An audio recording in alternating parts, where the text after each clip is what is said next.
G'day guys, welcome to another episode. Before we get too far into it, could you please like, subscribe, share, comment, literally anything that you can do. It'll help out a lot. Thank you. Okay everyone, welcome back.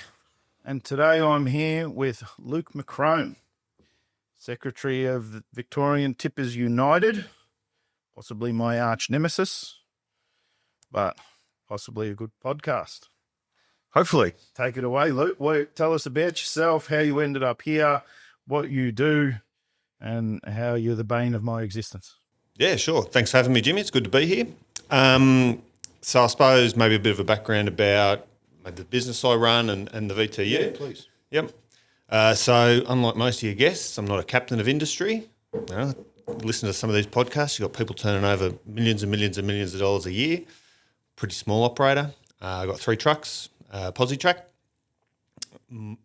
Probably 80% of my work I do through plant hires. You can say which one if you would like. If not, then keep on rolling. Yeah, no, I've got a really good relationship with Fleet Plant Hire and NLA. So I've been with those guys for years now. And I really like working with them. So I do that.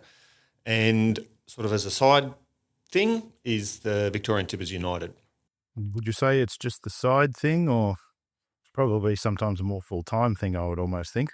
Yeah, certainly. I mean, it ebbs and flows, so you've got periods where not a lot happens, and then you've got periods where it's very intense and takes up a lot of time. It's an association of owner-drivers, tip truck owner-drivers in Victoria, as the name suggests, and we try and do what we can to improve rates and conditions for owner-operators in the industry. Very good. And I suppose that's how I come into conflict with you from time to time, Jimmy. There is some conflicts here and there, Luke, that we've always been able to work through.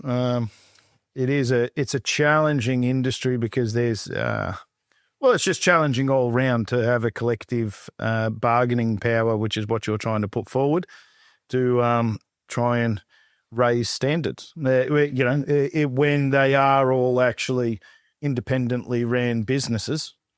How do you find the challenges around that?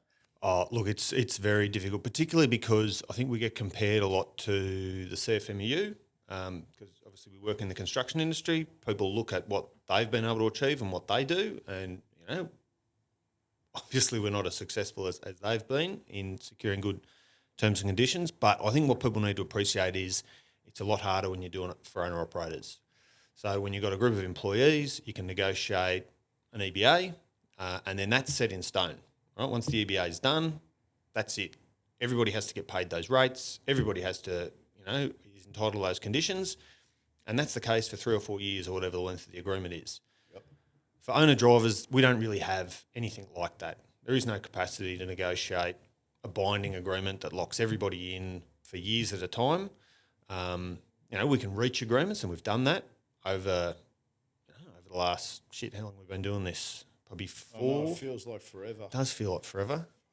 Probably 4 or 5 years, I think we've been going. And we reach agreements from time to time with the agencies. This is where we're going to get rates to. This is where we're going to try and price jobs at. But because there's nothing set in stone and nothing binding. Well, there is some things binding, and I think that you've selling yourself a little bit short. Probably the nicer part of the podcast as we're introducing you and what you've done and how well you've done in what you do. So, the government rates. Yes. So, they started out, they weren't as prolific across the industry, one might say. Yep. And then you came along and you made more people pay them, and then you were able to argue to get them up. Would you say that's correct? Yeah, so the history of the government rates is probably worth going into a little bit. So my history. Yep. Well, why don't we start with your history and then we'll go government rates and what you did there? Yeah, 100%. So I started out in the industry working for the Transport Workers Union. I was an organiser there for about TWU. I was organiser there for about 8 years. I had a falling out, I suppose, the polite way to put it, with the leadership.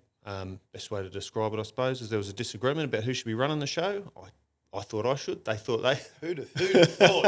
Who'd have thought? Yeah. Okay. The people who were running the show sort of thought they should continue running it, and so we had a parting of ways. But before I left, one of the industries I was looking after was the tipper industry. And at that time, there was no minimums, government, non-government. In fact, a lot of the time, the government jobs paid less because they were booking a larger volume of, these big infrastructure jobs were booking a larger volume of trucks. So they were able to squeeze the rates a little bit more because, everyone wanted that work. You were going to get 100 trucks on the job. You're going to cut your price a little bit to get the work. Never cut prices. Stories aren't true. So we had a bit of a campaign when I was at the union to push for the government using their procurement power. So, they're a large purchaser of earth-moving equipment for their projects that they do. So we went to the government and we said, look, you really should be making sure that you've got a minimum rate on your jobs so the trucks are able to be properly maintained, everyone can get paid properly. Safety, blah, blah, blah. And they, we got a sympathetic ear, but really we didn't get much more than that. So myself, Rob Norris, who was one of the founders. Rob? Yep, one of the founders at the VTU. He was a TW delegate at the time. We sort of put together a bit of a campaign to put pressure on the government to actually mandate these rates on their jobs. And the big one was that Tulla widening was going on at the time. Mm-hmm. And we took 50 or 60 tippers down there. We blocked the Tullamarine Freeway for a couple of days. Got a lot of negative reaction from the public. But A lot of negative press too around that time. Yep. A lot of negative press. But, it got the attention of the people who were making the decisions at Spring Street. So we had that. So we had their attention. And we'd also compiled a list of the fatalities that had happened in the industry over the last 3 years, which was running at about 4 deaths a year. And that's just tippers, right? That's not trucks. It's not nationwide. That's tippers in Victoria. There were about 4 people being killed a year. Most of them not drivers, most of them just other road users. Mm-hmm. But we were sort of saying to the government that this is a function of the pressure that's been applied. If you can't probably maintain your truck, if you're working through your brakes because you need to get that extra load in, if you're double shifting your truck because you really need to pick up that extra night shift in order to pay all your bills for the week, mm-hmm. You're going to see people being killed on the road. Mistakes are going to happen, and unfortunately in our industry, when mistakes happen, people can die. So it was a bit of a mix of the direct action we were taking, as well as the good argument we had, convinced the government, as well as they had this, Labor had just got in and they had this big infrastructure plan that they were going to do. So they agreed that they were going to, as part of their procurement policy, there's a whole range of things in there, like apprenticeship levels and, trying to get women in the construction industry and Indigenous, all that stuff, yeah. So we slotted in with that. And we got minimum rates. Unfortunately, at a little bit after that, I parted ways with the TWU, and not much really happened. They had this policy sitting on the books, but it was never really enforced. No, it wasn't. No. The rates weren't ever adjusted, so they were set. I think it was at $92 an hour or something. It was back then. Yep. And they sat still for 3 years. They just didn't move. So I decided that I wanted to contest the TW election after I left. And in order to do that, I needed to be working in the industry. I needed to be driving a truck or working at the airport or something like that. Unfortunately, I was finding it very difficult to get a job in the industry. I'd get a job. The airport didn't want you. The airport didn't want me. None of the big transport companies wanted. I'd get jobs. Fancy that. I know. None of them wanted you to work for them. None of them wanted me to work for them. That is strange. That's strange. They saw Luke McCrone and they thought, keep it on that employee. He's not going to cause any trouble. Well, I don't even know if it was that, because I'd have companies would offer me jobs, but then, all of a sudden it'd be withdrawn. So I thought to myself, well, if I buy my own truck, right? Now we're making money. Well, it's not even about making money. It's like, well, they can't, if I'm the boss, I can't sack, I'm not going to sack myself. So that's how I ended up in the industry. So I had this truck, I was working away, and things were just, it was hard. I mean, we were getting 75, I think, an hour at the time. It hadn't moved for years. When was this, approximately? I think it was about 8 years ago. Okay, yep. About 8 years ago. So Rob and I, we said, look, we'd had meetings with the National Secretary of the TWU to try and get something to happen down here in Victoria, even if I wasn't working there anymore. We wanted the union to take some action because the industry was just unsustainable at the rate that we were getting paid at the time.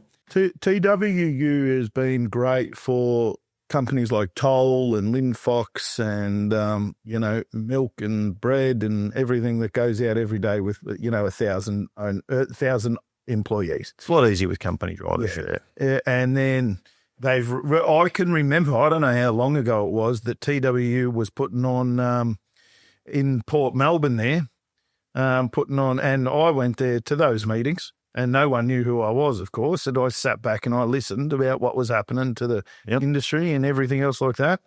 Some really loud voices were there screaming. It was around the time of the Tullamarine Freeway widening, so it would have been a decade ago now, I suppose. I would have been there, yep. Yeah, you would have been up the front beating your drum. I was just a little minnow down the back and listening as everyone spoke. The tables have turned. No, I'm true. And so then you ran for election, I believe. And what happened there? We came close. I think we got, 38, 40% of the vote, which, look, running a union election as an outsider is almost impossible. Like, you get nothing. All you get is a list of names and postal addresses.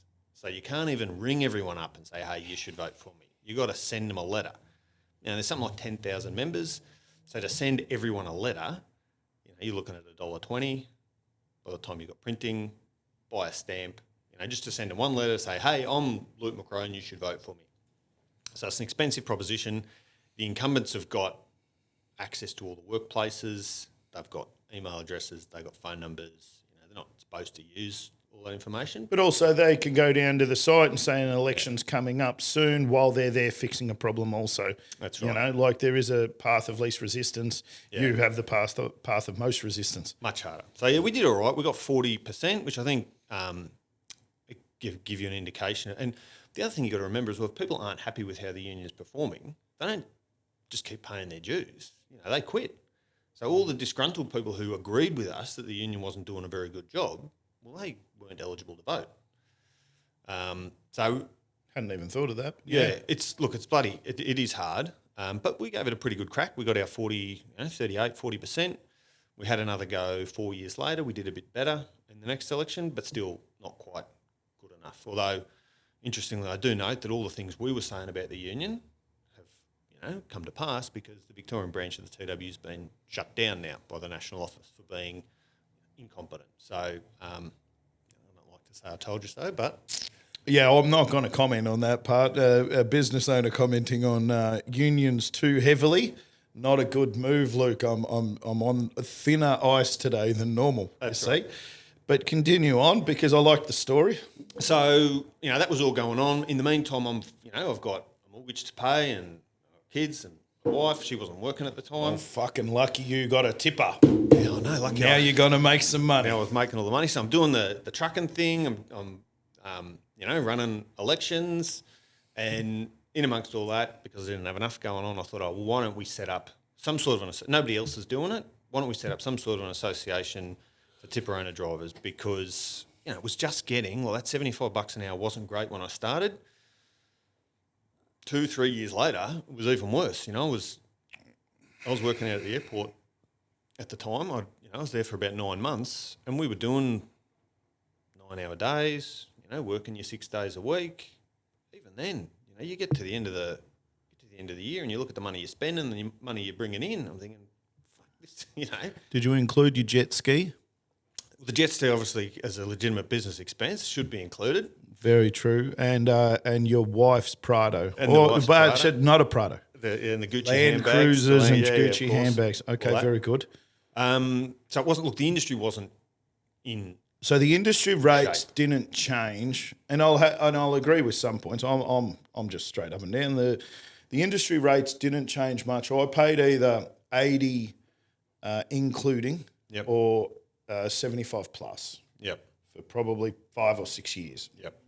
But when I started, that's just what it was. Yep.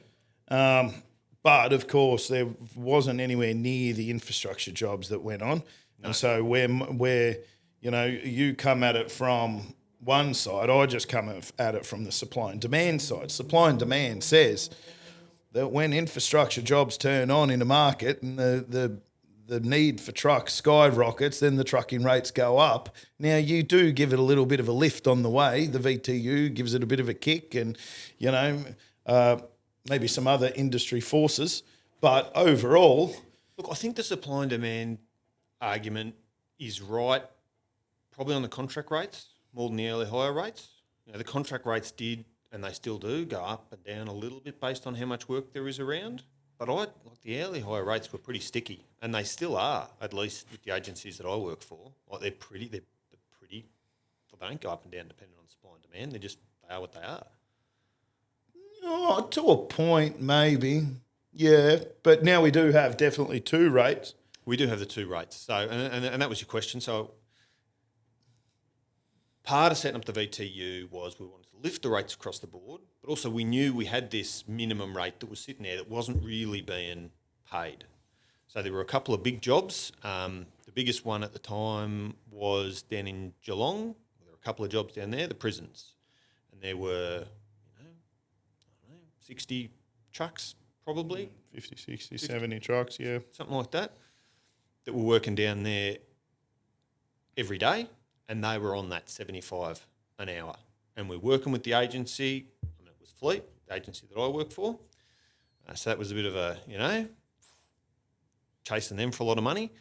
But we used that as our sort of test case, and we pushed and we pushed and we went to government, and we got involved with the Justice Department who were actually building the thing, and in the end we got, there was hundreds of thousands of back pay paid to the trucks out there, and I think from that point on, really we started to see the minimum rates being taken more seriously. Yeah, definitely. I remember when they started coming out, had to, the prison, you're calling up and you're saying like, listen guys, the argument that we're going to have over couple $100,000 that, your project might already be closed. How about we talk about it now? It's $10 an hour. Yeah. Because it was quite a lift, the first lift. Yeah. Because if it was 75 pay, you might have been only charging 80. They might have only been 80 to really tighten up on it. Well, the pay rate went to 92. Yeah. So the charge rate's got to go to 100, let's say. Yeah. And so you're lifting it $20 an hour, 15. Maybe some other plant hires were making lots of money, and so they might have only needed to lift 10. And nobody knew about it either. So you got the builders and that. They're like, "What do you mean? What is this?" Then you're trying to educate them on that if the money comes from here, you have to pay this. It's a mandate thing. But it was probably pretty hard from our point of view too, because you just sent out a letter that no one had ever heard of. G'day, I'm Luke, and everyone goes, Luke, I'm from the VTU. What the hell is that? Yep. And you have to pay 92. And you go, yeah, I don't think I do, Bart. Yeah. And then it ended up being that once you cause some drama on the side or whatever, you got it. Yeah, that's right. You did get the rate done. And so then the next thing, of course, was, well, this rate hasn't moved. It's supposed to be reviewed annually, and this hasn't been reviewed in years. It's like, what's going on with this? Took you a long time to get the review done, a few back steps and whatever else. Nothing's ever quick and easy as a lot of people would like it to be and maybe think it's going to be. But yeah, again, it took a bit of effort, and there's been a few protests and stuff along the way. Where exactly they were, I can't quite remember. But again, we got the first increase, and then that was another thing. It's like, well, what do you mean the rate goes up? The rate, we've started the project. The project's priced at but this. then you got like 3 fucking increases in like 1 year. It felt like you absolutely pumped it. And my customers are saying to me, "Hang on a second, Jimmy, you literally just increased your rate." Yep. I don't know if you remember this time. I don't know when it was, but Well, that was around the fuel. That was when the fuel went through the roof. I don't know whether it was COVID or... I don't know. I think it was COVID. But it was like, I know that there was a time there was an increase 3 months after one increase or 4 months after one increase. Yeah. I get it. It's hard. But also at the same time, if the plan hire don't take the money from the truck when they're earning heaps, You know, is there a flip side of the coin here that says that when the rates are shit, that the rates are shit? Like at the end of the day, a business is a business, and like no one's guaranteeing my earnings. No. And I started out in a truck. Yep. And then, you know, there is at least some money in trucking. There has to be. Not at the moment, but yeah, there should be.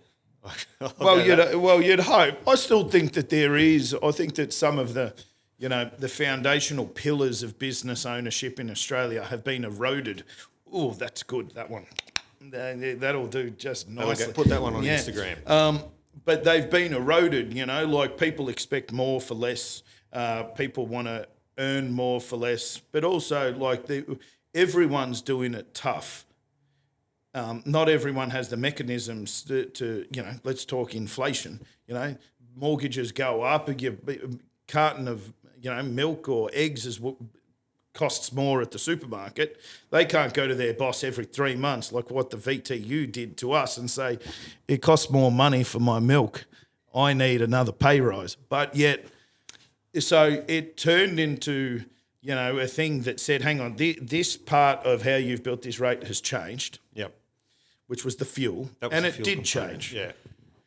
But you weren't just going for that any time either. You were trying to get as much of the pie as possible because at that time you were also because I actually had some conversations with you at the time about if it's just fuel, I think I can sell just fuel.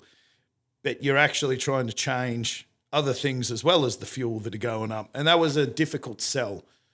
Yeah, so at that time there were a couple of things going on. We had changing the cost model in relation. So, you know, for the benefit of everybody who doesn't understand, the way that these government minimum rates are determined is that there's a cost model. So, you know, they go through, they include everything, but a lot of the stuff, line by line, truck repayments, servicing and repairs, fuel, insurance, on and on and on, right? General wear and tear at a cost per kilometre and an average cost per day.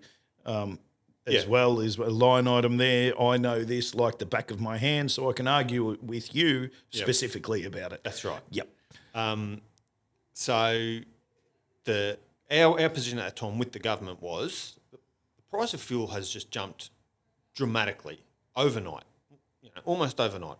I remember, you know, people at the time were saying to me about fuel, and I was like, it's not, you know, yeah, it's gone up, but so are our rates, you know, we're still tracking along all right. And then a week later, I'm filling up, and I'm like, fucking hell, like mid $2 or something, from under $2 in a month. Well, it had gone from, I mean, if you go back 2 or 3 months earlier, it wasn't much more. Dollar.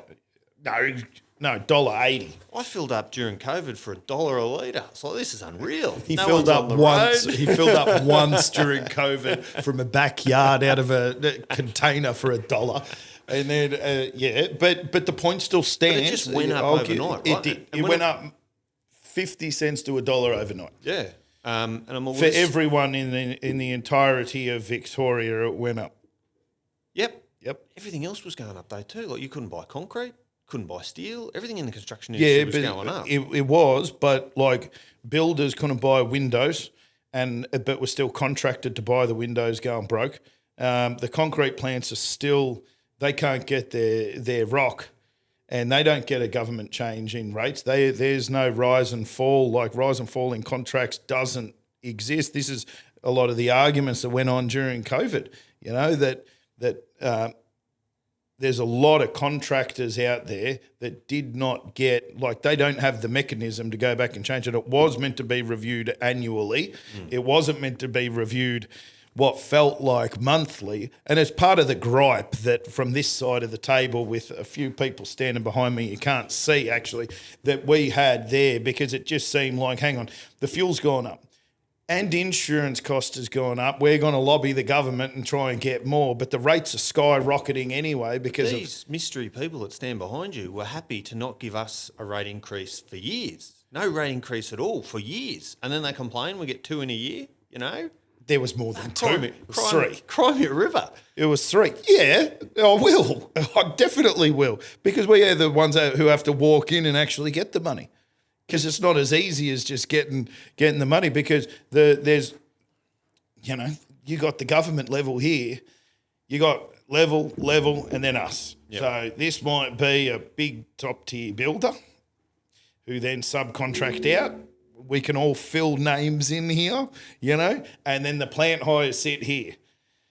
These guys are getting squeezed just as much, if not more, and trying to get money out of them can be challenging, to say the least. Look, I'm sure those people have their issues. I don't doubt that they do. I listened to the podcast you had with Anthony Ring on the way over here, and he's obviously got issues that I don't have. It was good. I think everyone's got their own course that they've got to run too, though. Yeah. So that's not necessarily a here or there thing, because at the end of the day, you also have your issues. You had 3 trucks parked up when there's no work, and your fuel's going through the roof. But I'm not here to represent businesses like that. No. I'm an owner-driver. We've set up this association to represent owner-drivers, and we're going to push as much to get as much for our members as we can. 100%. Do you get much kickback From anywhere? everywhere. Yeah. Oh, yeah, shit, Actually, I think you're more hated on the internet sometimes than I am. There are days, there's no doubt about that. There are days when I look at it and I think, fucking hell. But you just got to remember that the Facebook's not real. It's not the real world. I don't know. People hate you in real life too, I think. Well, I've never met those people. That's not true. I have met some people, but by and large, everyone you meet is, and whether they're a builder, like I was talking to a bloke the other day who's got quite a few trucks of his own. He's a big asphalt company. He's supportive of what we're trying to do. He doesn't want to pay more for trucks, of course. Overall, I see the benefit. This is true because we've engaged, I don't know, 100 times on 100 different problems. I don't know how many plant hires you're ringing, but let's say there's 10, which I'm sure there's not too many more than that, but let's say there's 10. Me and you have built a relationship over the years that I am actually supportive of the rate increase mission, let's say, because I'm a brokerage. Yeah. Brokerage at a percentage means that I get to make more money. If you get the rate increase over the line, I don't have to. 100%. But And then- not only that though, right? I see it as a benefit to you as, you hire a lot of trucks. You dig a lot of holes. I do. I think where rates are at the moment, it's not sustainable, and it's bad news for the industry. But the let's take just the tandem rate overall. You're not talking government rate, are you? That's sustainable because the fuel prices dropped, but I didn't get my decrease back. Just so you know, I was waiting on a letter when it dropped from $2.10. Well, if you look at the cost model, you'll see the fuel component has dropped. It has dropped. It has dropped. What about the other components? They've gone up. Because things have gone up. My mechanic doesn't charge me any less. He charges me more. Oh, got it. My wages Do bill you for my think it'll ever employees go hasn't gone down, or- it goes up? Will I ever get a discount from my mechanic? I'll just be happy if he did the fucking. I probably shouldn't be swearing. No, so you much. can. I You can swear I'm allowed here. to swear. Be happy if he did the fucking work. Don't worry. I got a nice, lovely text message this morning. Hey, Jimmy, just driving down the Mornington Peninsula Freeway and your car's on the side of the road. What? Got picked up from the mechanic yesterday, and it looks like it's blown the motor. So thumbs up. Yeah, From yesterday. So that's a good day for me. I don't know what. at least it was a car, not a truck. That's a much more expensive I proposition. have blown some truck motors too. I'm sitting there gathering dust. It's been there for 2 years. I just can't get anyone to fix the fucking thing. I have a truck that the guy, we found out that he wasn't doing his pre-starts. We sent it for service that he lost 2 days about 3 weeks ago. This 3 weeks from the incident happened. But doing his pre-starts correctly on paper, but not doing the pre-starts correctly himself because he said he didn't know how to check the water or oil, even though in our induction process when you come, we show them, we train them, and then they're meant to whatever. And then he drove the truck with no oil or water and blew the motor of a brand new truck. Didn't it shut down or something? Or shouldn't it? You would think so. Yeah, right. Didn't. just kept driving it with all the codes, beepers, buzzers, because he didn't want to have any time off. Drove it for 2 days, knocking its head off until he drove back in, and my yardman's like, "What the fuck?" Because it had white smoke puffing out the exhaust. Yeah, it's a good industry. So anyway, industry. yeah, we continue on. I can't remember what the next thing you were going to talk about. Well, I was just talking about generally what we're trying to do is of a benefit to the industry as a whole, because the rates at the moment are just completely unsustainable. Like, I had a quick look while I was waiting for you to get here this morning. I pulled up a spreadsheet where I put all the work that I do, the different trucks do. Over the last 12 years, it's only a very quick job I've done of it, but I think the average my truck and trailer's making is about $1,100 a day. That's what he's averaging over the last year. Now, you can't run a truck at that rate. That truck is losing money. Fortunately, the work I do in the machine, this is the importance, I think, of being a little bit diversified. It makes things a hell of a lot easier. Mm-hmm. Even though the truck and trailer might not be making money, the tandem is doing okay. It's on a government job, doing okay. I make good money in the machine when I work it. That sort of keeps the whole show on the road. So $1,100, you cannot pay a driver, maintain a truck, make truck repayments. Well, you just can't do it. So, hang on a second. I play devil's advocate here, but not only that, because first off, 2 years ago, that truck was on over $2,000 making money. Well, not that. I didn't own it. I missed the boom, but yeah. You missed that? Yep. So if we, instead of taking the metric as the last 12 months, why don't we take the metric as 36 months? Put all of that together, and then your average might be $1,500 per day. Might be. Yep. And in which case, is it making money at $1,500 a day? At $1,500, I think, look, where I think the rates need to be, I think they need to be at the $1,600.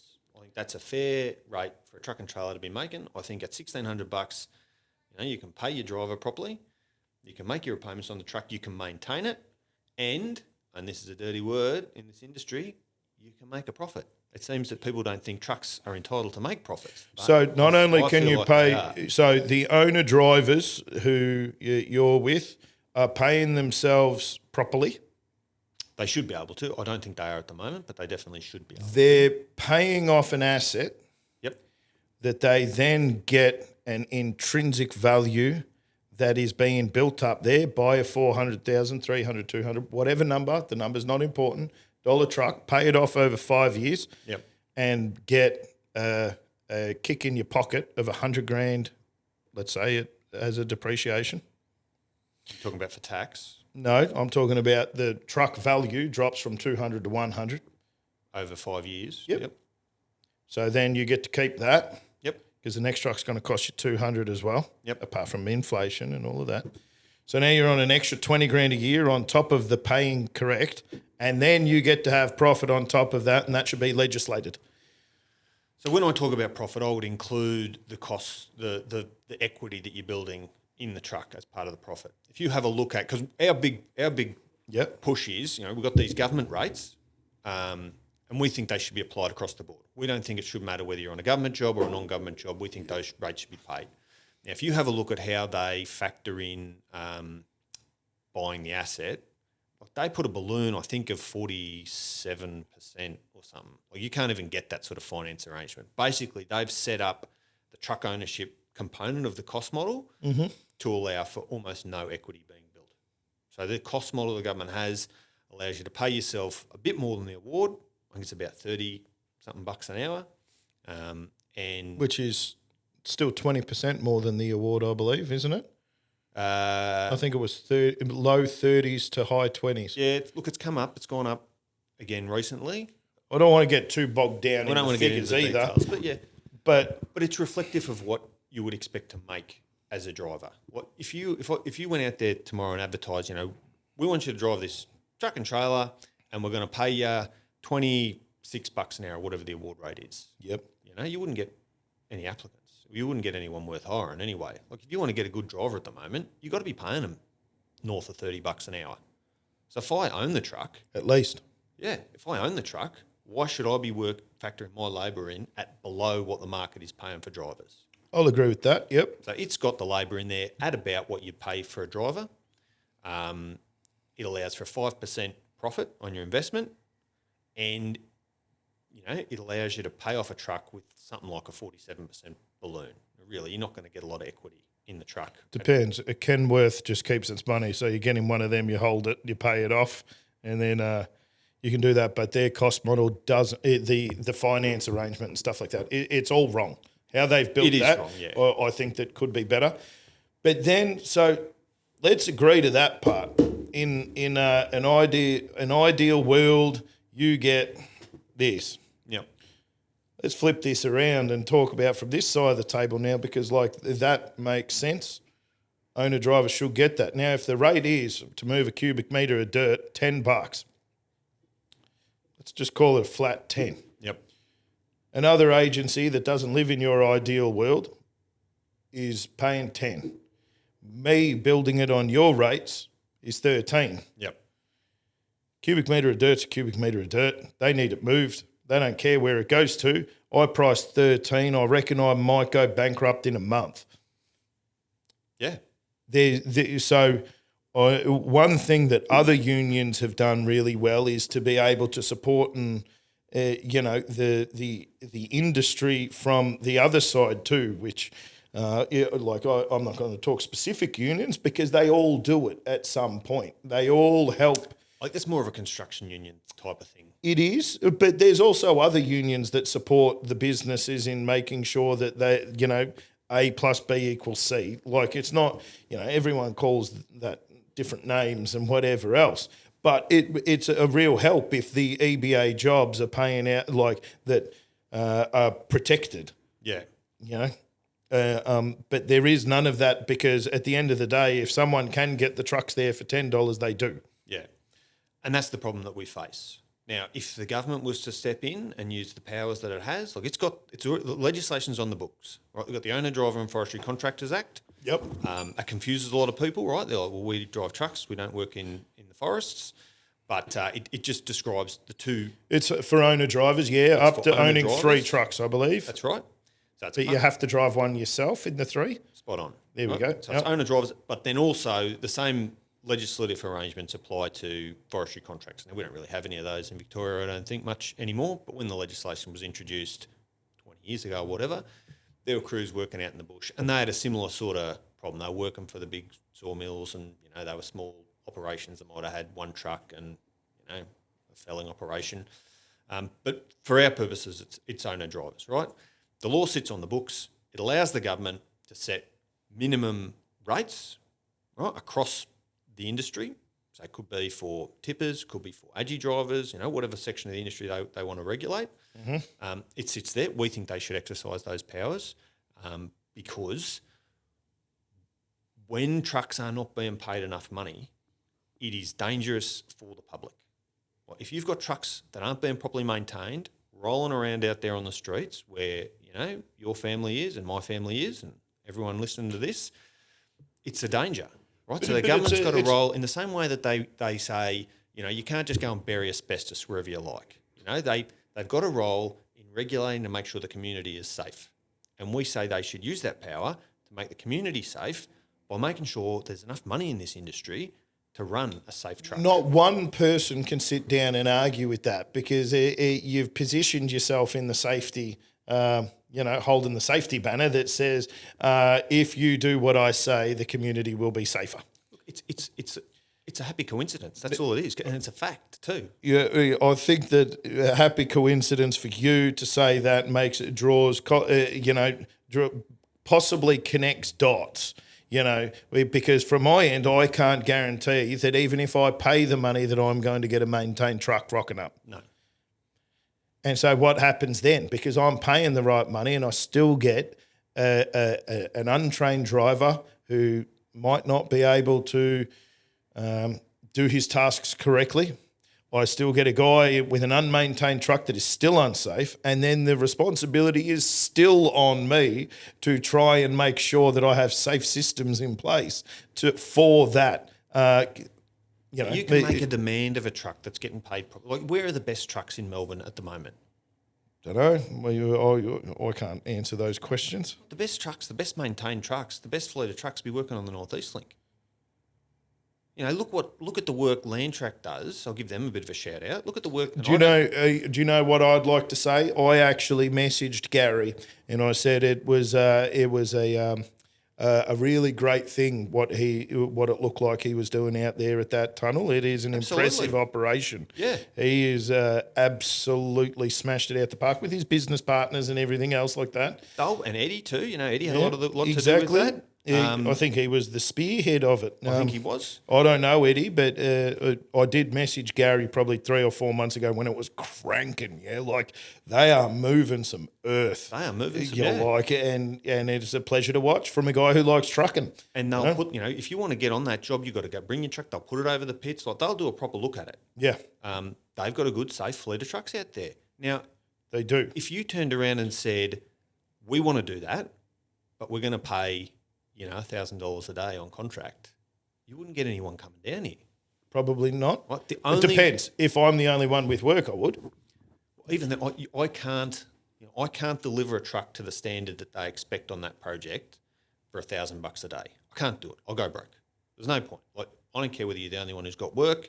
What's the point of losing? But that's also untrue because at some point someone does. You know that. That's the argument that we've had over the rates. Like you sit down and you headbutt me over the rates and you say, Jimmy, you're paying $10 a cube. That's fucking bullshit. Yep. And then I lose the job to someone paying $9 a cube. That's right. So that's why we want, an industry approach. Yep. We want everyone in the industry to have to pay these rates. And then once those rates are being paid, then the standards can increase. You think you're going to get there? Look, I think we were heading in the right direction. We had that big strike at the end of last year, and I've got to accept my share of the responsibility here. I don't think we communicated very well with our members and the industry more broadly about the next steps, and how it was going to go on from there. We had a big strike, rates went up on the non-government jobs. They went up to about. They're up to about $1,400 a day. I'll say 13, 14, yeah. 13, they 14. were, yeah. I think 2 weeks. Yeah, it went up. Lasted, yeah. We had Christmas and stuff, and then the rates, and the work just wasn't there to support it. So the rates started to fall. But this is the thing. You just for one sentence, just throw the work wasn't there to support it. Yep. If we were booming, which when we were, the VTU was able to help with that boom. And yeah. We kicked it along, 100%. Yeah, 100%. Now, we are in a non-booming market. One of the reasons I'm sitting here doing a podcast because, the more branding, the better. But if the work isn't there to support it, then that's what I'm saying about the $10 a cube. Like if someone's going to rock up and do it for $9 a cube, and even if I remain at 10, which let's say is under the 13 that you want, I'm still going broke. Yep. So at some point I have to put in the job at 9. Yep. In the current environment, without any regulation that governs the industry, that's 100% right. Yeah. And I can't say the agency I work for, which, as I said, I think they're great. I think they do their best to support drivers. What are they going to do? They're not going to go out there and price jobs at $1,400, $1,500 a day and get nothing. I actually think that most of the plant hires, some are a bit rogues, some are a little bit tough, but I think that most and you would have spoken to all the owners. Most of them actually want their trucks to earn money. Yep. The problem is that we come at it from if it's $10 a cube, it's $10, and until there's something that makes it 13, it's going to be fucking 10. In fact, 980 is my price. Yeah. You should get me. And wanting to look after trucks, helping them out. I've helped out heaps of trucks, not looking to toot my own horn, but, I have. But it all just comes down to $10, doesn't it? Yeah. Look, you're right. The easiest thing for the VTU to do would be just to get out there and kick the shit out of the plant hires and blame them and make them out to be the devil. Fuck, isn't that what you do? I think that's probably what we used to do more. But now that I spent more time talking to the owners of the agencies and getting a better picture of what the industry actually looks like. I had a pretty good idea from the little world I was in. I had a tandem. I knew that sort of part of the industry. I didn't really know the truck and trailer stuff that well. I spoke to a lot of people about it, but it wasn't something I knew as well.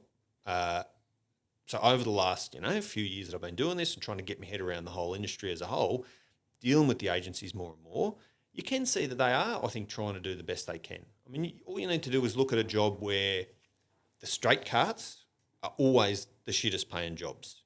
Where an agency's got their own tip, like CiviWorks, for example, the Civi fleet, they got their own tips. I know when the jobs are cutting into their own tips and they can charge the clients a little bit more, they pay the trucks a little bit more. So You would have seen more rates than I've had hot dinners. Like you've gotten all of them, you could put them together. But I reckon we're probably somewhere a little bit closer. And I know that they're like getting closer towards the end. But I know that there was a couple of things you wanted to talk about.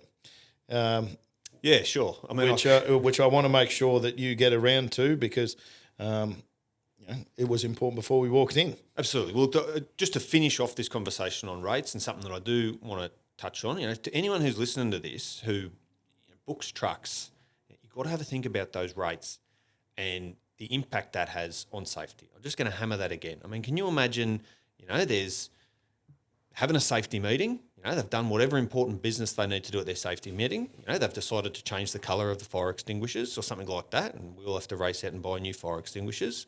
Change them from a 3 kilo to a 4.5, you mean? Make us put another one, perhaps at the back of the truck. I don't know. Some very inside the bin, under the dirt. Some very important safety initiatives have come up with, and now they come up with this new idea. They're going to take one of their bits of earth moving equipment, right, and they're going to not maintain it at all, and they're going to put an operator in it, and they're going to pay them less than minimum wage, right, and they're going to take it off site, and they're going to maybe drive it past a few schools in the neighbourhood. And just to make sure they're driving it past as many schools as often as possible, they're going to make sure they don't take any breaks, maybe pay them a little bit of extra money if they speed, so they can go past that school as many times as possible. You've worked on this before. It's very good. This is the situation we're in with trucks. It's as if the safety stuff doesn't. And I've had a meeting. No, I just can't swallow it all. I just can't because you're gonna sit there and you're gonna say that. While I agree with, you're saying that the state of the industry is that bad. Yeah. You're making it one broad stroke across it, making every truck driver sound like they are doing their absolute best in their business to maintain the highest fleet and do the most work that they can possibly do and do the most loads that they can. And they always turn up early and they always work when the work is available. And that's just bullshit because they generally, don't. I'm talking generally. There's bad apples everywhere. I think that if you came and sat on the other side of the fence, sometimes there's a lot of bad apples. I don't have people maximise their earning potential daily to what they can and then complain about from your end that I can't maintain my truck. But you rocked up at 9, you went home at 1 and you can't drive.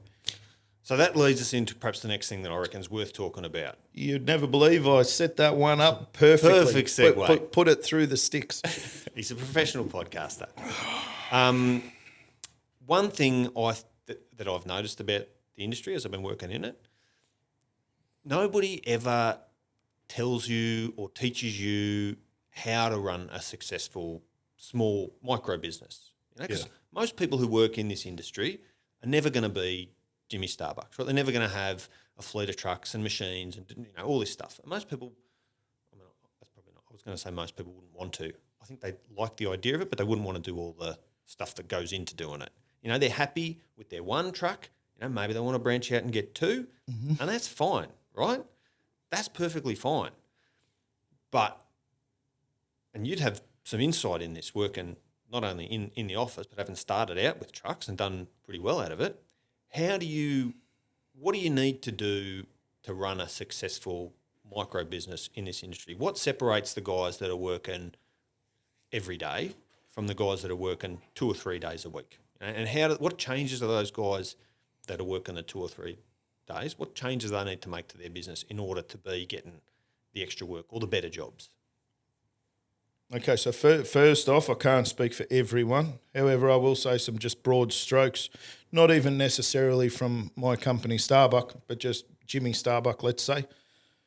Let's put relationships in the bin as well, because in the bin, they are outside of this conversation because they're a standard. Every business must work on their relationships, just like when you go to buy a coffee in the morning and the coffee girl greets you with a big smile, you're going to go back to that coffee shop. Yep. You must work on your relationships. You must be kind to the people you're working with or working for. You know, your customer isn't just your plant hire. Your customer is your plant hire's customer. Yep. That one there is pretty simple. Then there are some fundamentals of business that people have forgotten that will make anyone successful in any micro business. You got to be early. You've got to be early. Yeah, being early is important. The guy at the front of the line who's standing there, or, you know, like, you know it, if you're at the pre-start and then a truck rocks up after pre-start, that other truck's leaving first. They're going to ask for Luke back because it actually has a little bit of the relationship build intertwined with the being early part. Yep.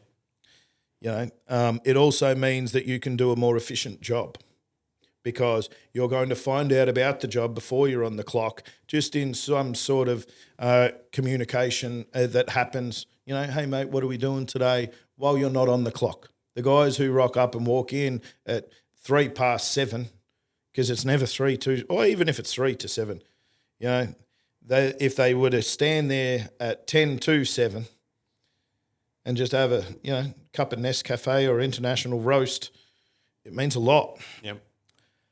Do your paperwork. This is from the plant hire. You want your paperwork done properly. For everyone, from when I was running my business, the most important thing is paperwork. Underneath that comes the job. I have done the most beautiful job and not been paid for it because I didn't do my paperwork. Yeah. If you don't invoice, if you don't keep your licenses or pay your insurance or whatever else, you just become the guy, or input your dockets from the plant hire side. I had a guy give me 7 months of dockets for 2 trucks. He's doing all right. I couldn't float you for 7 months. This was years ago. Yeah. 7 months of dockets. What? It was well over $100,000. Well over. How do you go? Did you get paid? You got almost all of it, actually. Okay. Like some of it, I couldn't actually. I didn't have the processes back then. Now I've got the processes a little bit better and tighter, but I didn't have the processes back then to be able for me to invoice for that. Yep. But then I probably got him 90%, 95% of it, because a lot of the jobs that he was on, he was 2 truck and trailers that was working for me 3-4 days a week. The 2 truck and trailers were on my excavation jobs. You notice? Because you're not, so you don't have a client to invoice. Well, yeah, the client was Starbuck Excavation, Okay.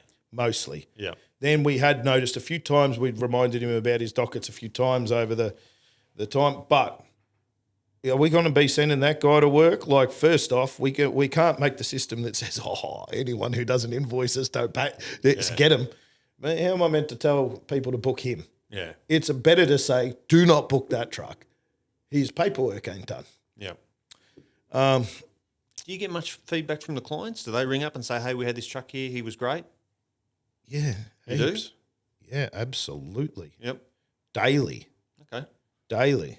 And if you make some sort of log about that, which everyone doesn't talk about, the log of pros and cons. Which I can't. I mean, we talked about this briefly the other day, right? We did. You wanted to bring it up? I've been with Fleet for 8 years.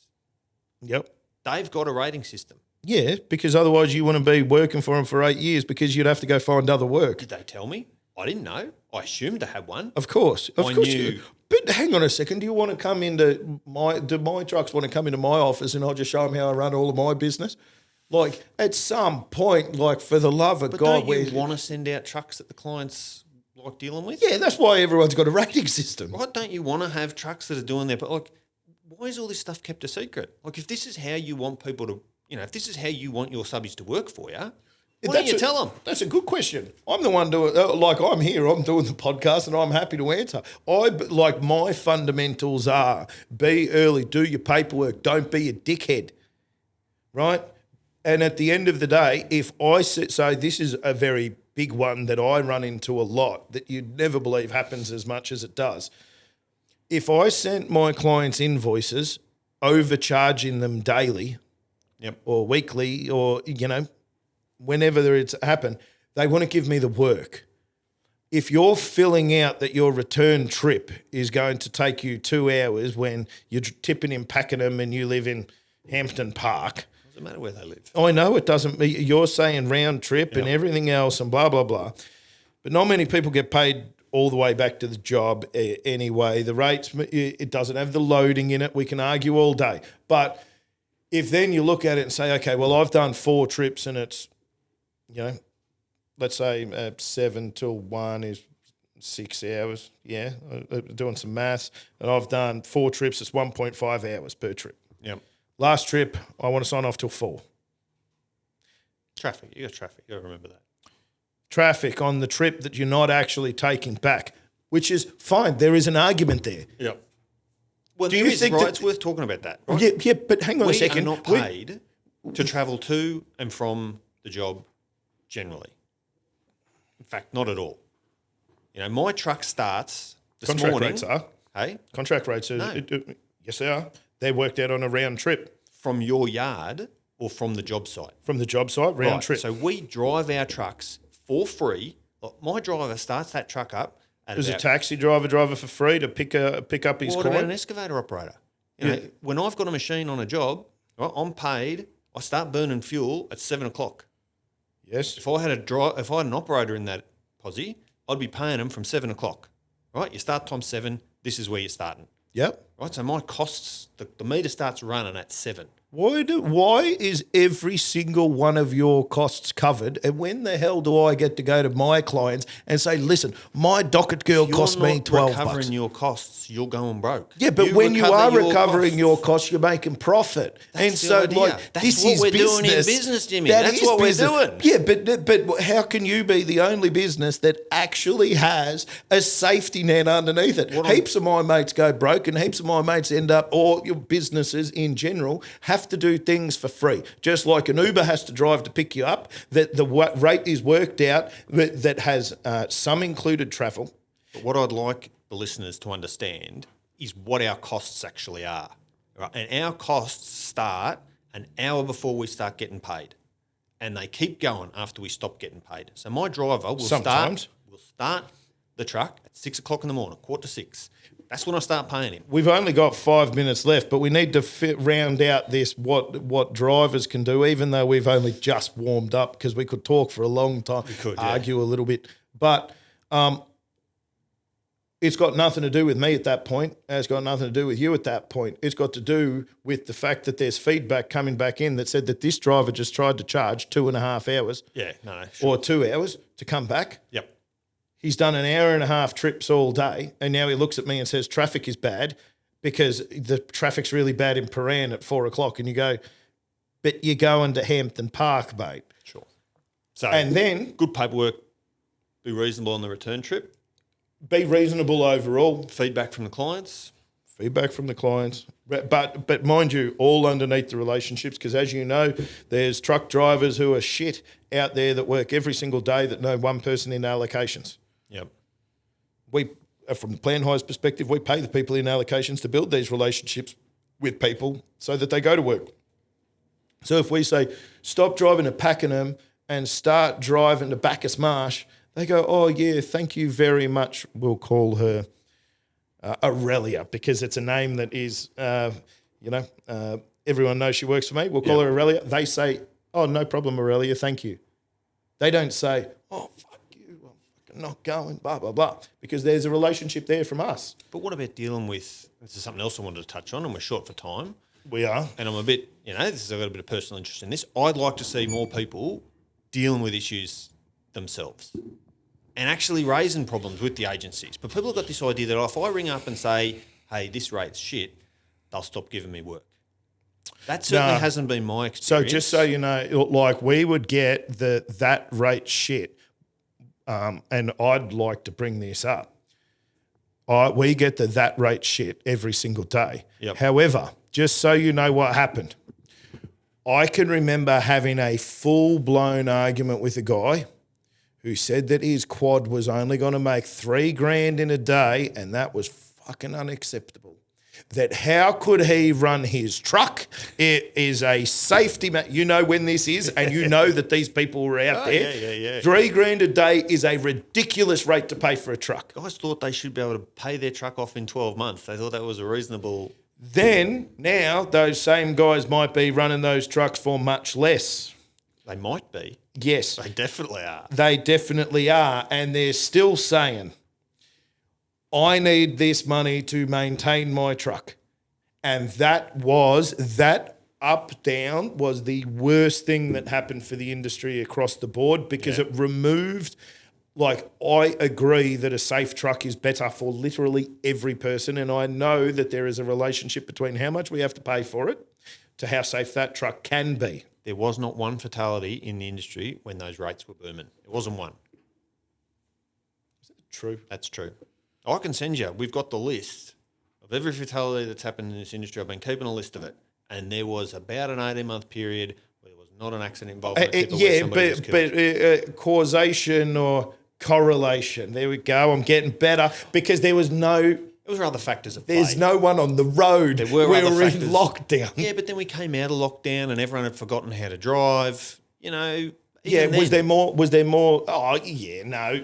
then. And then now we have working from home, less people on the road, and more traffic because people can't drive, so trucks are going slower. So there's a... You're going to start to... We've got a more modern fleet at the moment, I think, than we would have had 5 or 6 years ago, in part because of that boom. Everyone raced in. They couldn't get trucks. People bought new trucks. There's a more modern fleet. But you are going to see over the next 2 or 3 years, if rates don't change, those trucks are not going to be maintained. The quality of the drivers that are going to be jumping in those trucks is going to continue to decline, and we are going to start to see more fatalities. The quality of drivers across the board did not increase when the rate increased, though. I don't think. No, quality takes time. The quality of driver and there really needs to be, and I hate even saying the word initiative because there seems to be an initiative everywhere in this country, but there needs to be an initiative for good driving because the bar is set very low. Like someone to help teach them, and whatever else. Because I reckon I've had 100 people ask me how to jackknife a truck and dog online. 100 people. You can find videos online of people fucking around with it. No one even really teaching you. No. Which is a real challenge to put up with. Is there any last thoughts that you would like to put out? Do you think the rates are going up? I mean, they've got to. They can't stay where they are. Like, something's going to happen. Supply and demand's going to kick in. People are going to get. But it's hard, right? Because when the rates for brickies go down and people don't think there's any money in it anymore, they put their trowel away and they go and do something else, and that's one less brickie. But when rates for trucks are shit, what happens? People sell their truck. Some new sucker buys it. Truck doesn't go anywhere. They're still here. Oh, there's plenty of trucks parked up though. They're parked up, but they're not. They're there, ready for work. They're waiting in the wings. They're waiting in the wings. You know? For supply and demand to kick in, because that's the side of the fence that I sit on. Like the amount of abuse that I've copped over the years for destroying the industry's rates, because like obviously I'm the guy who controls like a puppet string, the entire industry's rates. Yep. That's what I get sometimes accused of when the shit rates are thrown out there. Mind you, do you know the biggest abuse I've copped for any rate, and I don't want you to say what you think it is, but it was actually about a rate that was worked out wrong by someone, and it got sent out across the entire industry for, we were searching for a truck. We thought it was good. Not the job you're thinking of. I don't even think you existed back then. Too busy, at toll. But... I was very accessible back then. I was answering the phones. I was everything else. Gosh, we don't set the rates like that. It's more along the lines of a cube of dirt to move is $10 down to Pakenham. Everyone's at $10 to Pakenham. If you've got a relationship, you might get $10.50. If you're fighting hard for the job, you might get $9.50. Yep. Then if you can't get trucks, which is the supply and demand, if you can't get trucks at the end of it, then that's where the industry collective bargaining comes in that you look at. Then all of a sudden the rates start to increase because the guy still needs to move his 1 cube of dirt for $10. And if that turned into 11, that's not as bad as standing around doing nothing. But then if some other plant hire comes in and now it's 8 and trucks still turn up, it's going to be 7 very soon. But I think what we need to do in terms of supply and demand, I hope it's going to get busy. I hope now that winter's sort of almost behind us, we've seen some interest rate cuts. I know the government has got a big push on at the moment to try and improve the amount of housing stock is out there. So hopefully we should start to see the subdivisions fire up, but they've been very quiet last 12, 18 months. They've been very quiet. 12, yep. So if we can start to see those fire up, with the cut in interest rates, hopefully we can start to see work. But the challenge that we have as owner-drivers is to make sure that those rates move quickly. Because summer will soon be over. I think that the thing for owner drivers is to make sure that you stay with the market, and if the market rates are up, because we can't be paying owner drivers like if a brickie's getting $1 and an owner driver gets $10 to move dirt. If the brickie gets $1.50, you can get your $15. There's no point in trying for 25. We've spoken about this before, because all it does is make for alternative solutions to be able to happen as well. If you want to keep with the market and get slightly more, because this is what happened at the $3,000 or $3,500 for a quad. That was a lot of money, and still the complaints happen. But we're nowhere near, that was a bit of a blip, right? We're nowhere near that point. The low rates are just a blip on the flip side. Just flip the coin over, Luke. You'll be happy. Fucking 2 years now. I think it's a bit of a longer blip, but it's still a blip. You don't see Cartage Australia trying to get into the earth. They're out at the North East Link because that's where the rates are good. But they're not out in the subdivisions. Linfox hasn't got a fleet of tippers out there doing this work because we're not at a point yet where the rates are at a level where bigger guys are looking at it and thinking, I can make $1 out of that. I'll tell you what, there was some at $3,000 though. When the rates were $3,000, there was some big noises starting to be made from big players in the game. I reckon if there was stock on the ground of trucks to buy, they would have got in and done it. Yeah. I don't think the rates. I'd love to get paid $3,000 a day, but I don't think it's good for the industry. No, I don't think it's sustainable for the builders and everything else. That like the other people sitting in this chair, that if I told him his cube of dirt went from $10 to $30, he goes, well, the price of an apartment is only going up 7% or 5% or nothing a year. Poor property developers, they're the real losers. Is that what you're trying to say? They can be, yeah. Absolutely, just like the poor plant hire owners. But we'll finish on that, Luke. I appreciate it. Thank you very much. Thank you. Luke McCrone. Pleasure as always. Secretary of VTU. Thank you for coming. And subscribe, comment, share, tell everyone that you're doing it so we get better and better guests. Tell everyone you're listening. So we better get and better guests. It's all downhill from here. What do you mean? I think we peaked at episode 15 or something, isn't it, Louis? Yeah. 13. Here we go. All right. Thank you very much, Luke. Speak soon. You can take your Starbucks top with you. Beautiful. Wonderful. Thank you.